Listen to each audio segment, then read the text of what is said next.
So what do you guys think about the cybersecurity market in general? Where is it going? Is it going to be as strong as it has been to date? What do you see? Well, in the cybersecurity market now, what we're seeing, especially with a lot of new companies that are starting up, they're all pushing toward AI. We're going to show you how we can build large language models that can do a lot that the analysts used to have to do to make their job quicker and easier for them to do. That's not an easy thing to do because we've never done it that way. We've always collected a bunch of data, let a bunch of analysts look at it, read it, decipher it, put it together. So it's a change and a shift in the way that we're going to be doing business with cyber, and the new market is going that way. You just have to be careful because people will come in and say, we do AI. Look how fast this runs. That doesn't mean AI. You got to be looking at what they're doing with what they're calling machine learning and artificial intelligence.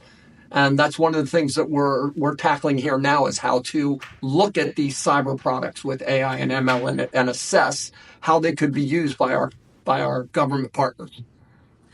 I mean, Wayne, I think we have an issue, right? I think we have phenomenal cybersecurity talent here.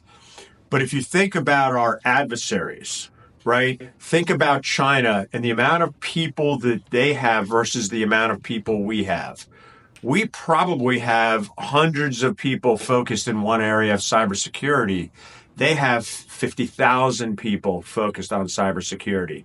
They're taking their best kids in math and putting them into data analytics, machine learning, artificial intelligence.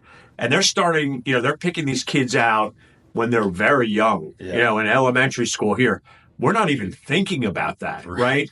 So I really feel that we've got to raise our game significantly to keep up with the Chinas, the Irans, the Russians, etc., or we're going to be highly vulnerable in the future.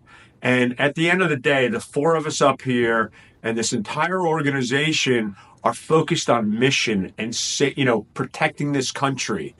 And it's got to be an entire country effort, not just a select group of individuals, because China can throw massive bodies at this where we can't.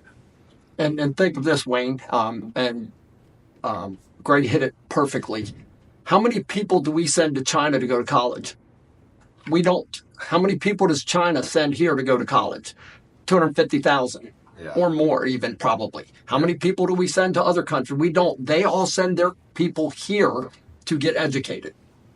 Absolutely. So that there's a major problem when we see them sending all their young kids here to be educated to go back and become, I'll just say it, adversarials against the United States. Sure. We just don't do that. It's the model. It's like the Olympic gymnastics model. They start the kids young and they program them and they win. They win the gold medal, right?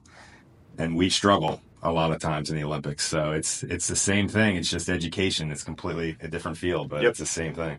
I'm also seeing a trend. The thing that we call cyber now oriented towards this operational technology area, I think is going to increase over time and become a lot more important as we look at dams, energy, gas. No one was a real expert other than the vendor themselves, right? So over time, we're going to have to get really, really smart, really, really fast over these things like now. Absolutely. Yeah. The market continues to expand in that space as we watch OT and IT collide. I can say, even in my commercial experience recently, dealing with these large companies in critical infrastructure, the knowledge gap that they may have, even on their own systems and how it's implemented, is its own vulnerability compared to an adversary who's also actively trying to exploit that environment. And so the market need for people who are not only smart in cyber, but also smart in what we're calling OT today is something that with next 5 years is something we probably should focus on heavily. And remember, in cyber, defense is the hard part. Yep. The offensive guy only needs one way in. The defense has to try to close every door in. Back to critical infrastructure, when you look at it, there only requires one opening. I mean, that's all you need in order to get in and exploit it. And so, you're playing a game of whack-a-mole constantly.